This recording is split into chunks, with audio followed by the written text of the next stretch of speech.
Hello, Steve, Canadian Sasquatch, coming at you with another Thirsty Thursday Mead review. Yes! And it's another exciting one. No, it's not another Lisa one. We still have some of those, but this one, been waiting to try this one for a while. It's ever since I found out that it was being made, I have been intrigued by it. Pretty seriously intrigued. So it is made by none other than,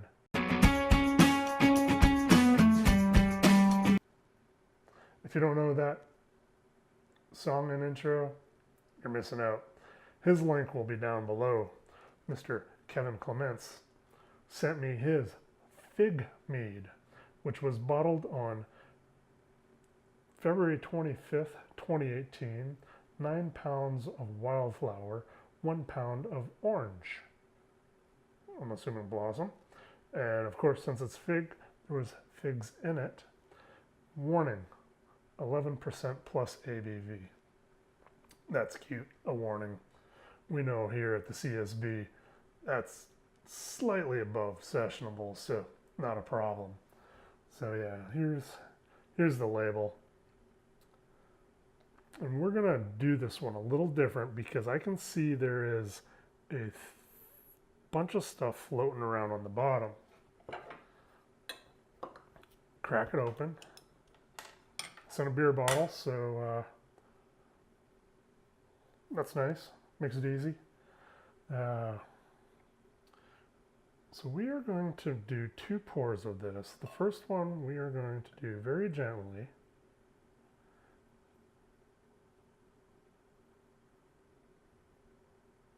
To about there. And then the second one, we're going to make sure we get all those goodies off the bottom. So the reason I'm doing that for this one is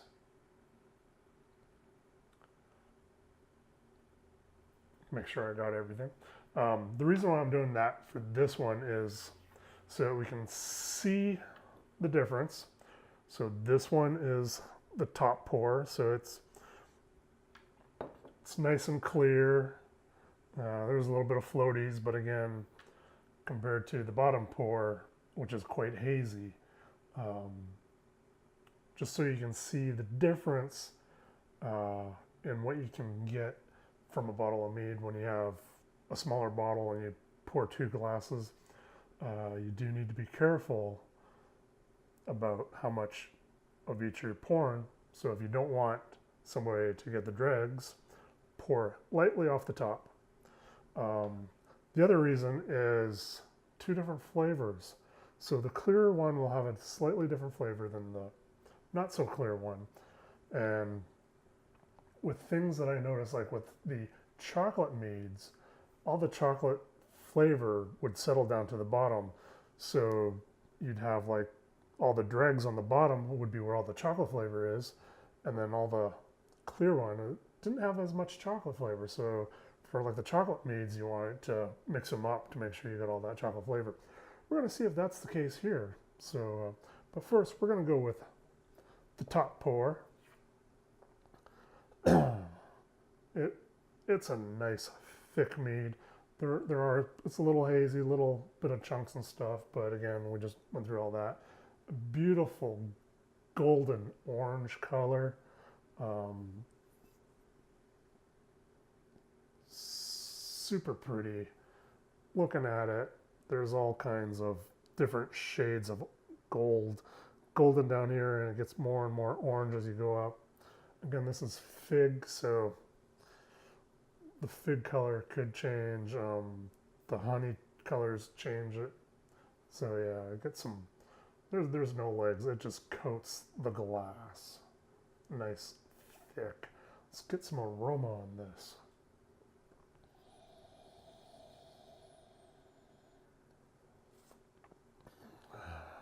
I am getting the fig. Definitely getting the fig on the aroma. That is wonderful. Also getting that sweet honey. A little bit of the orange blossom is coming through. a little bit of the random flowers and whatnot from the wildflower, but I do get that orange scent and that fig, especially with the fig, kind of like the green skin of the fig. I'm getting quite a bit of that.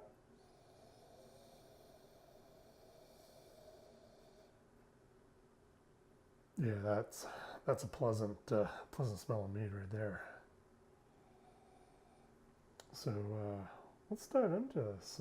Cheers, everybody! Thank you for joining me on this Thirsty Thursday mead review, and cheers, Kevin. Thank you very much for sending me this tasty beverage. I've been looking forward to this ever since you started talking about making it. So, cheers.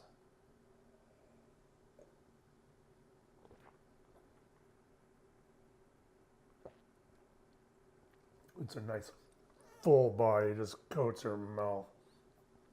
And then there's some, you do get like the raw honey, so I have a feeling this was back sweetened based on that flavoring right there.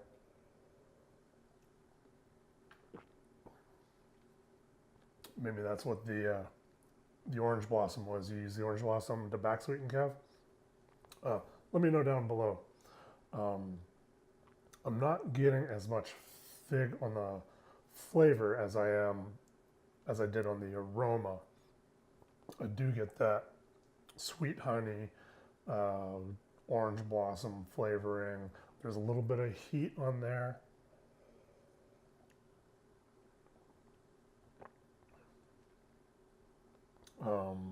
Yeah, that is quite pleasant. I'm going to switch to the bottom glass now and see what we're pulling out of this, because maybe all the flavors in this here. So let's do some aroma.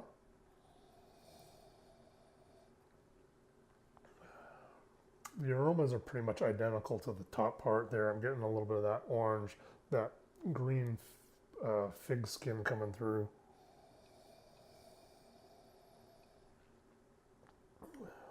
A little bit of that sweetness. So let's give this one a taste. Cheers, everybody. Once again, thanks, Kev.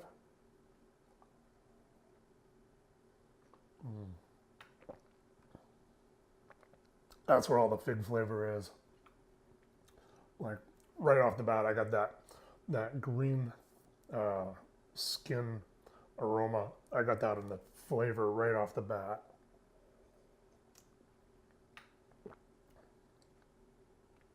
I'm also picking up a little bit more fusels on this version, or on the bottom one.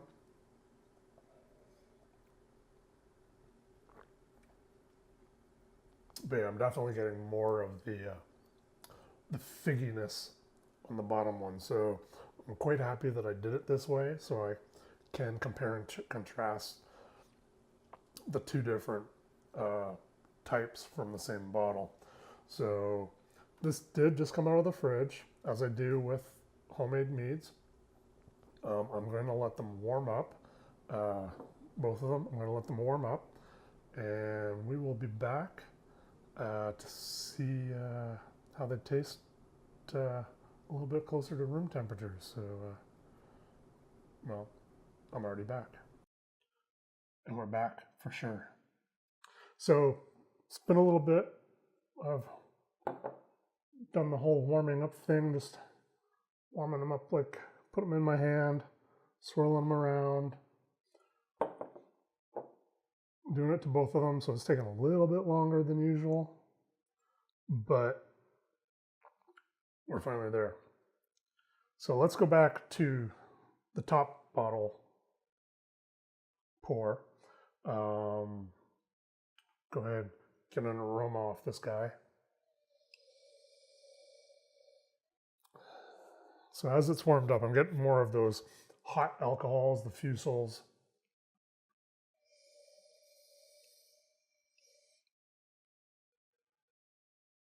Not getting the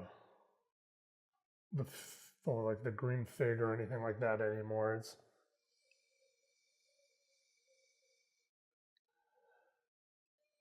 just a slight hint of sweetness on the aroma. So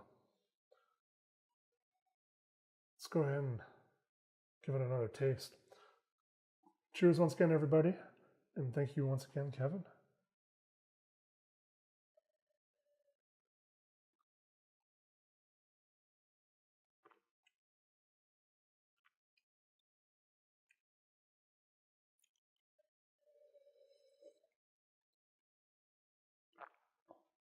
So on the top pour, I am starting to get a little bit more of that fig flavor. The orange and the orange blossom and the raw honey are still very predominant on it. Still very coating of the mouth. Still very, very viscous, nice full-bodied.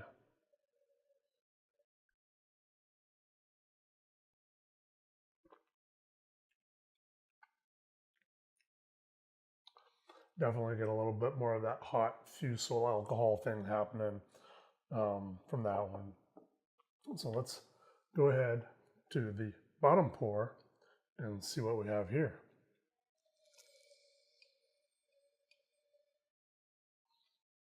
Again, a little bit of that hotter fusel alcohols are coming through. I am getting the orange blossom, just a little bit less of the fig is coming through as well on this one. But it is definitely still there, that fig. So let's give this one a taste. Cheers once again, everybody. Cheers once again, Kevin. Thank you very much for sending this my way.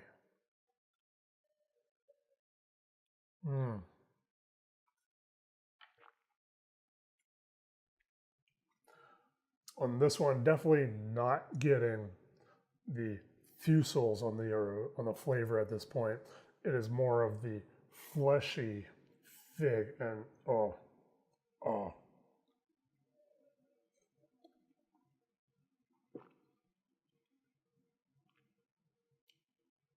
Yeah, that right there is money right there. The bottom of the bottle warmed up to probably about 60-ish.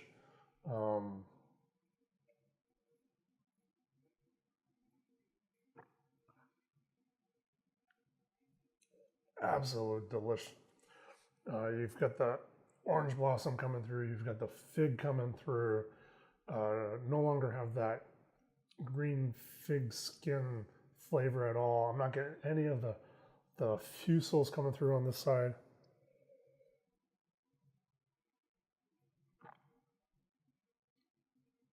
Just an absolute pleasure to drink this one. So now, of course, we're going to toss them together to see what we have.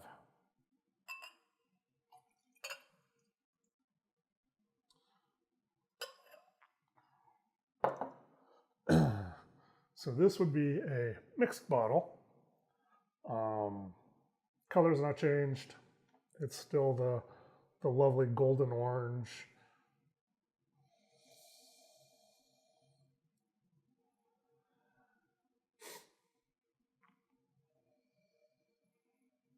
I do get some of that fusel in the aroma, a little bit of that orange.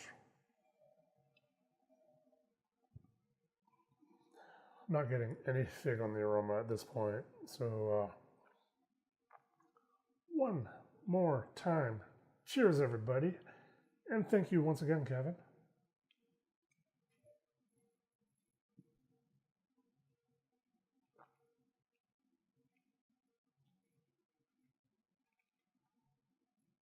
There it is.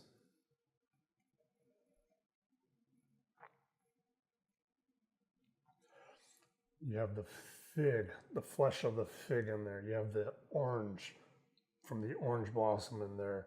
Nice full-bodied.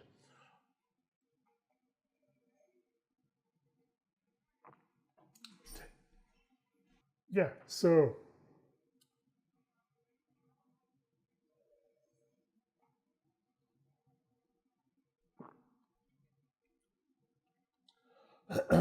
you take a large fig, you drizzle orange blossom honey on it, and you just plop that in your mouth. That's what I'm getting.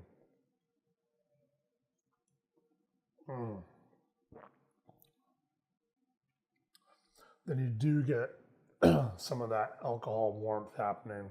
So the fusels are still in there, but it's not a bad thing at this point. Mixed together at this temperature, it actually works as a cleanser, like a palate cleanser. Helps clear off that full-bodied flavored thing going on.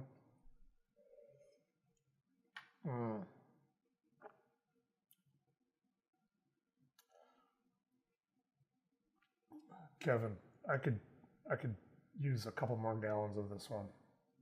That is absolutely a pleasure. Unfortunately, I am going to have to save the rest of this for my beautiful bride.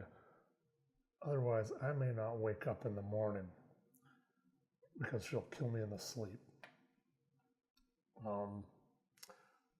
She absolutely adores figs as well, so that's it for that. I would like to invite you guys to give me a thumbs up. I never did that for this mead. This is definitely a thumbs up mead. No doubt about it if you haven't guessed at this point. But if you enjoyed the video, give me a thumbs up. If you didn't enjoy the video, give me a thumbs down. But let me know why you're giving me a thumbs down. I'll try to correct it in the next video. Also, if you have not yet subscribed, I invite you to do so. And while you're pressing that subscribe button, ring that bell so you'll be notified when my next video comes out, which right now are my Thirsty Thursday mead review videos. So yeah, I keep getting stuff like this, and the meads from Lisa. You guys sending me stuff. It's amazing, and you guys are amazing home brewers. Send me amazing stuff. It's like, keep sending me stuff, and I won't have to do commercial stuff ever again. Just saying. Also, as always, in the box down below is the link to the CSB store where you can buy mead methodologies, the Make Mead Be Happy t-shirts, and various other mead making supplies. You buy it through there. It goes through Amazon. It doesn't cost you anything more, but I get a few pennies, which I can put back into making more videos for you guys. And I'm going to do it. I am going to do it. During this time when I'm jobless, it really does help. So, even if you don't buy anything through anything in my store, if you use those links, it will still, whatever you buy after clicking on one of those links, still helps me out a little bit. So, appreciate you guys doing that. And until next time, be sure to have a pint of awesome. I know I will. I can't. She will murder me in my sleep if I do. So, cheers, everybody. See you next time.